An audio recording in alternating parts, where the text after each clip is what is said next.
নাঙ্গলকোটে শ্রীফলিয়া উচ্চ বিদ্যালয়ে কৃতি শিক্ষার্থী সংবর্ধনা ও অভিভাবক সমাবেশ। আপনারা দেখছেন সিএসটিভি, আমরা জনতার কথা বলি। কুমিল্লার নাঙ্গলকোটের শ্রীফলিয়া উচ্চ বিদ্যালয়ের আয়োজনে মাদক, ইফটিজিং, বাল্য বিবাহ রোধ, শিক্ষার গুণগত মান বৃদ্ধি, কৃতি শিক্ষার্থী সংবর্ধনা ও অভিভাবক সমাবেশ বুধবার সকালে বিদ্যালয় মিলনায়তনে অনুষ্ঠিত হয়েছে। শ্রীফলিয়া উচ্চ বিদ্যালয় ম্যানেজিং কমিটির সভাপতি মোহাম্মদ তৌহিদুল্লাহ মজুমদার রায়হানের সভাপতিত্বে অনুষ্ঠানে প্রধান অতিথির বক্তব্য রাখেন নাঙ্গলকোট উপজেলা নির্বাহী কর্মকর্তা মোহাম্মদ আলামিন সরকার। অনুষ্ঠানে স্বাগত বক্তব্য রাখেন শ্রীফলিয়া উচ্চ বিদ্যালয়ের প্রধান শিক্ষক গোপাল চন্দ্র দাস। অনুষ্ঠানের শুরুতে অতিথিবৃন্দকে ফুলের শুভেচ্ছা জানান বিদ্যালয়ের শিক্ষক শিক্ষিকা বৃন্দ।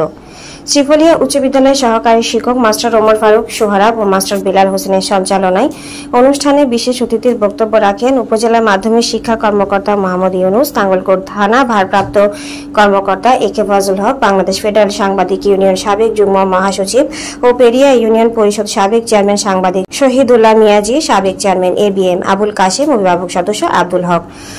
অনুষ্ঠানে বক্তব্য রাখেন সমাজসেবক ইসরাফিল খান, শ্রীফলিয়া বাজার কমিটির সভাপতি খান মোবারক, সমাজসেবক আবুল বাশার, শ্রীফলিয়া দাখিল মাদ্রাসা ম্যানেজিং কমিটির সভাপতি মাইনুদ্দিন ভূঁইয়া, দৌলতপুর সরকারি প্রাথমিক বিদ্যালয়ের সাবেক প্রধান শিক্ষক মাস্টার আবুল বাশার, সমাজসেবক ইয়াসিন মজুমদার, হাজী মাহবুব আব্দুল করিম, মাওলানা ফজল হক মিয়াজি, দৌলতপুর সরকারি প্রাথমিক বিদ্যালয়ের সহকারী শিক্ষক মাস্টার শহীদুল ইসলাম।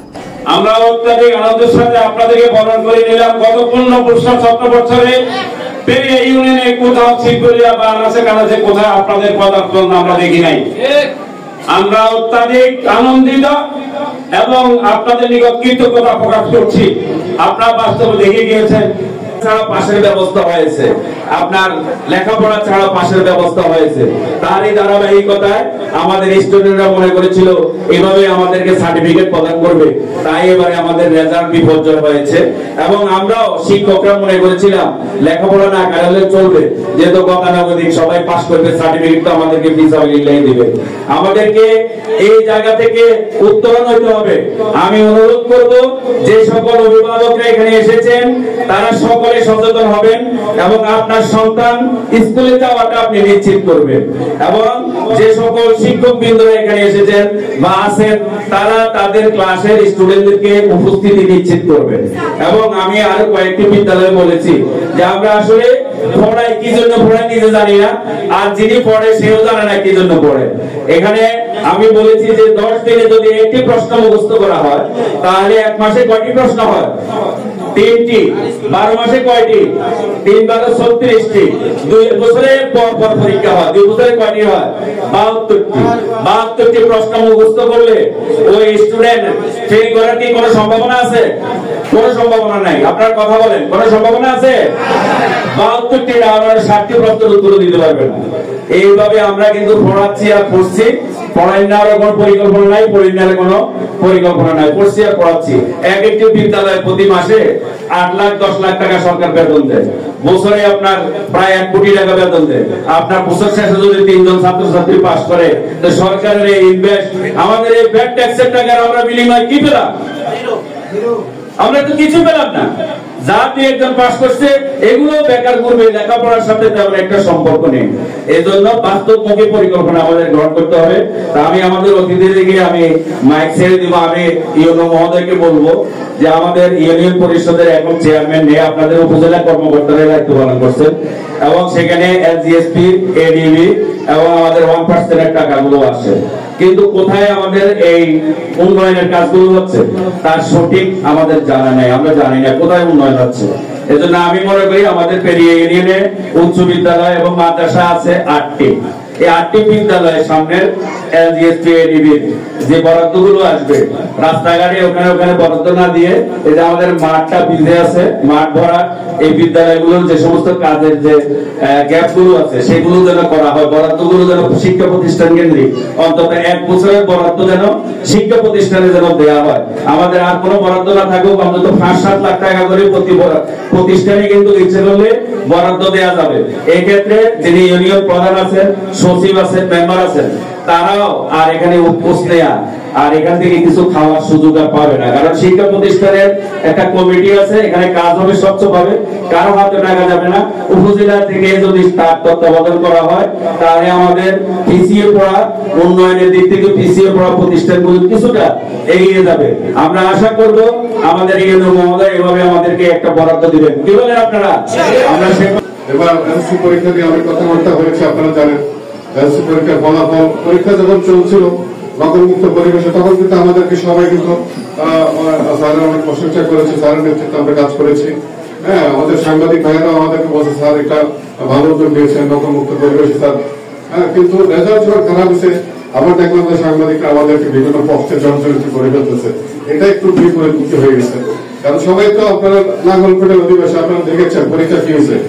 নাগলকোটের ঐতিহ্য ছিল বাংলাদেশের ভিতরে নাগলকোট নকলের একটা স্বর্গ ছিল। এখানে নকল করে পাশ করা অনেক আগে যখন সুযোগ ছিল যে এক রাতে ফর্ম ফিল আপ করে পরের দিন পরীক্ষা, তখন ওই এলাকাতে নকলের খুব মহোৎসব চলত। ওই ধারাবাহিকতায় গত 15 বছর বা 17 বছর যাই বলেন, এটা একটা প্রচলিত হয়ে গেছে যে পড়াশোনা না করলেও পাশ করা যায়। হ্যাঁ, তো হঠাৎ করে যখন এবার নকল করতে পারে নাই তো সবাই ফেল করছে। এখানে আমরা দেখেছি যে বিভিন্ন শিক্ষা প্রতিষ্ঠানে শিক্ষকদের উপরে অভিভাবকরা চলা হচ্ছে, তাদের দোষারোপ করতেছে। দোষ শিক্ষকদের আছে অবশ্যই, কিন্তু আপনাদেরও দোষ আছে, শিক্ষকদেরও দোষ আছে, অভিভাবকদেরও দোষ আছে, সাথে সাথে শিক্ষার্থীরও দোষ আছে। কারণ শিক্ষকরা তো কখনো বলে না কোনো পড়াশোনা করার দরকার নেই। তারা চেষ্টা করেছে, যেহেতু নকল করার একটা সুযোগ বা প্রবণতা আছে, তারা দেখছে পড়াশোনাকে এত গুরুত্ব সরকার করে নাই, আর করে নাই দেখেই সবাই ফেল করছে। আরো সবচেয়ে ভালো কত ডিসিপ্লিন, একেবারে আমি এই ডিসিপ্লিন যেটা আছে এই পর্যন্ত শেষ পর্যন্ত থাকবে। যারা স্টুডেন্ট আছে তারাও এই ডিসিপ্লিনটা বজায় রাখবে। আমাদের সম্মানিত অতিথি মহোদয় যারা আসছে সবাই শেষ বের হওয়ার পর আপনারা সবাই উঠবেন, এর আগে কেউ উঠবেন না। এটা একটা ডিসিপ্লিন। যে ফ্যামিলিতে ডিসিপ্লিন ভালো ওই ফ্যামিলির লোকজন সবসময় ভালো হয় এবং কোনো সময় খারাপ হয় না। ওই স্কুলটা বলা হয় যে স্কুল সবচেয়ে ডিসিপ্লিন মেনটেন করে। আমাদের জীবনের প্রত্যেকটা ক্ষেত্রে ডিসিপ্লিনটা ফার্স্ট। আমাদেরকে তো আল্লাহ নির্ধারণ করেছে 5 ওয়াক্ত নামাজ পড়তে হবে, একটা ডিসিপ্লিনের মধ্যে নিয়ে আসছে আমাদের সবাইকে, এর বাইরে যাওয়ার কোনো সুযোগ নেই। তো আমাদেরকে ডিসিপ্লিনটা মেনটেন করতে হবে সবসময়। আমার যখন পুলিশের চাকরি করে আমাদের পুলিশ সম্বন্ধে কিছু বলতে হয়। এই যে 2024 সালে নজরুল ছিল না, নজরুলের কবিতা বলেন, নজরুলের গান বলেন, এগুলো দিয়ে মানুষকে মানে রক্ত গরম করার এগুলো তো নজরুলই আছে, কোথায় নেই। আপনার যদি মসজিদে যান ওখানে দেখবেন নজরুলের কথা আছে, গানে যান নজরুলের কথা আছে, সেনাবাহিনীর চাকরিতে যান উনি ওখানে ট্রেনিং দিয়েছেন, ওখানে আছে, সব জায়গায় কিন্তু নজরুল আছে। আর এই নজরুল আজকে নজরুল হওয়ার পিছনে আমাদের এক পুলিশ অফিসারের কিন্তু ভূমিকা অনেক আছে। আমাদের মুক্তিযুদ্ধ যদি হিসাব করতে চাই, প্রথম আমাদের জীবন দেয় বা দেশের জন্য আমাদের পুলিশ বাহিনী প্রথম জীবন দেয়। আমাদের 303 রাইফেল যেগুলো সবচেয়ে নিম্নমানের অস্ত্র দিয়ে আমরা প্রথমে প্রতিঘাত করি, আঘাত করি এই যে পাকিস্তান আমাদের বাহিনী থেকে। আমাদের যদি কোভিডের যদি চিন্তা করে, কোভিডে অনেক সময় নিজের ছেলেকে মা বাবার ধরে নাই, নিজের আত্মীয় স্বজন ধরে নাই, বাংলাদেশ পুলিশ গিয়ে পাশে গিয়েছে, নিজের জীবন উৎসর্গ করছে। এরকম বাংলাদেশের প্রত্যেকটা ক্ষেত্রে দুঃসময়ে বাংলাদেশ পুলিশ বাহিনী আপনার পিছনে ছায়ার মতো থাকে। আপনি যদি চিন্তা করেন সারা রাত আমরা যারা আছি ম্যাক্সিমাম কিন্তু ঘুমিয়ে যায়, কিন্তু ছায়া হিসেবে আমরা পুলিশ বাহিনী থাকি, রাত্রে বেলা সারা নির্গম রাতকে আপনাদেরকে পাহারা দিয়ে থাকি। এই ক্ষেত্রে আমাদের পুলিশ বাহিনী সবসময় আপনাদের পাশে থাকে, অথচ আমরা বুঝতে পারি যে পুলিশ কি কাজ করে। এখান থেকে কি আবার মিটিং অ্যাটেন্ড করতে হবে। আসলেই বোঝা যাচ্ছে যে উনি এই আজকের এই অনুষ্ঠানটি আয়োজন করার পিছনে অনেক শ্রম দিয়েছেন, অনেক কাজ করেছেন। তা আমি মনে করি আজকে এই অনুষ্ঠানের সফলতার মাধ্যমে এবং এই সফলতা যেভাবে এসেছে আমি বিশ্বাস করি এই সামনে অদূর ভবিষ্যতে এই বিদ্যালয়ের শিক্ষার মানে উন্নতি চলবে, উনি এই ওনার যে পরিশ্রম সেটা সেভাবে সফল হবে।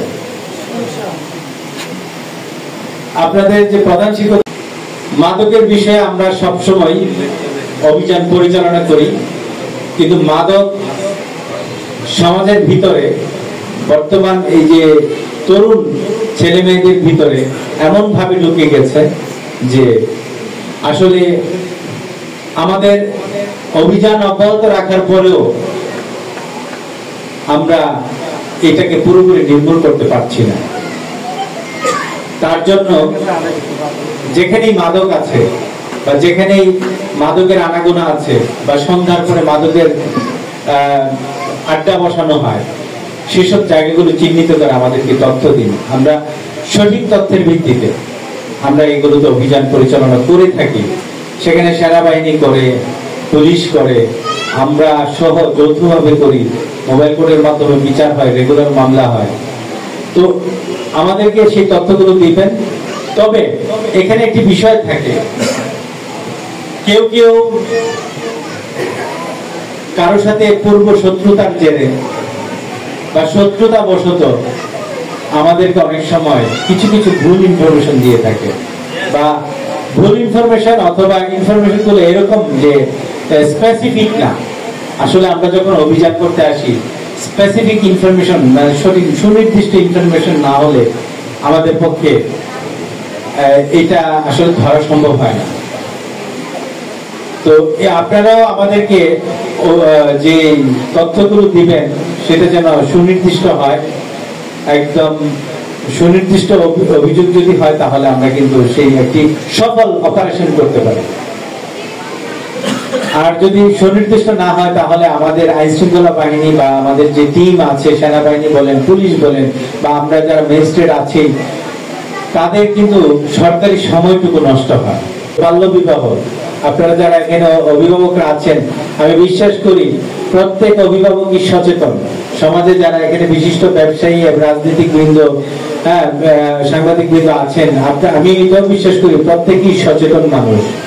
এবং সচেতন বলে একটি বিদ্যালয়ের এই অনুষ্ঠানে আপনারা আজকে প্রায় দীর্ঘ 3 ঘন্টা যাবত আপনারা বসে আছেন খুব সুশৃঙ্খল ভাবে। তাহলে আপনি আপনার সন্তানকে মানুষের মতো মানুষ করে গড়ে তুলবেন। তার নির্দিষ্ট বয়স হওয়ার আগে কেন তার বিবাহের প্রস্তুতি নেবেন? এটার জবাব কি দিতে পারবেন? নিবেন কখনো? আপনারা বলেন, আজকে জবাব দেন। এখানে আজকে সকালে বলেন, আপনি কি আপনার সন্তানকে নির্দিষ্ট যে বয়স, আপনার মেয়ের বয়স 18 এবং ছেলের বয়স 21 হওয়ার আগে বিবাহের কোনো প্রস্তুতি কখনো নিবেন? কোনোদিন না। এতে আপনি আপনার সন্তানের ভবিষ্যৎ নষ্ট করার পাশাপাশি শুধু ভবিষ্যৎ নষ্ট করছেন না, আপনার সন্তানকে জীবনের ঝুঁকিতে ফেলে দিচ্ছেন। বিদ্যালয়, দাখিল মাদ্রাসা এবং সরকারি প্রাথমিক বিদ্যালয়, পাশাপাশি আমাদের কেন্দ্রীয় জামে মসজিদ, হেফজাখানা আছে। স্যার, আমি আজকে এই প্রতিষ্ঠানের পক্ষ থেকে এবং এই 3 প্রতিষ্ঠানের অভিভাবক এবং ছাত্রছাত্রীদের পক্ষ থেকে, এই এলাকার জনসচেতনের পক্ষ থেকে আমি একটা অনুরোধ করবো স্যার, আমাদের এই বাংলাদেশ সার্বভৌমত্ব রক্ষার্থে যে সকল শহীদগণ শহীদ হয়েছেন, আমরা ওই সকল দিবসে শহীদদেরকে স্মরণ করার জন্য আমাদের এই কমপ্লেক্সে একটি শহীদ মিনার নাই স্যার।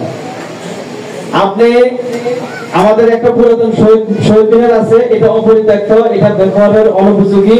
আমি শহীদ মিনারের পুনরায় স্থাপনের জন্য আপনার এই ডাক ফাইলে আমাদের বিদ্যালয়ের কমপ্লেক্স থেকে আমি একটা আবেদন করেছি স্যার। আশা করি আজকে আপনার যাওয়ার সময় শহীদ মিনারটা দেখবেন, এটা ব্যবহার অনুপযোগী। ইনশাআল্লাহ আপনি যদি একটু সুনজর দেন তাহলে আমাদের গুরুত্বপূর্ণ যে একটু ভবন রিপেয়ারিং, পাশাপাশি একটি শহীদ মিনার। শহীদ মিনারটা শুধু শ্রীপুলিয়া উচ্চ বিদ্যালয়ের দাবি না, এটা দাখিল মাদ্রাসার আমাদের সভাপতি সাহেব আছে এবং আমাদের শ্রীপুলিয়া প্রাথমিক বিদ্যালয়ের প্রধান শিক্ষক সাহেব আছে। আমাদের 3 প্রতিষ্ঠানের দাবি আমাদের প্রতিষ্ঠানে একটা শহীদ মিনার। আশা করি ইনশাআল্লাহ আপনি এই আমাদের দাবিগুলো পূরণ করার জন্য আমাদেরকে সর্বোচ্চ আমরা সহযোগিতা করব, পাশাপাশি আমরা যোগাযোগ রাখবো। আপনি এগুলোর ব্যাপারে একটু খেয়াল রাখবেন। আমি আজকে এই প্রোগ্রামের পক্ষ থেকে আপনাকে অভিনন্দন জানাচ্ছি, আপনার গুরুত্বপূর্ণ এখানে সময় দিয়েছেন। আপনারা দেখছেন CS টিভি, আমরা জনতার কথা বলি।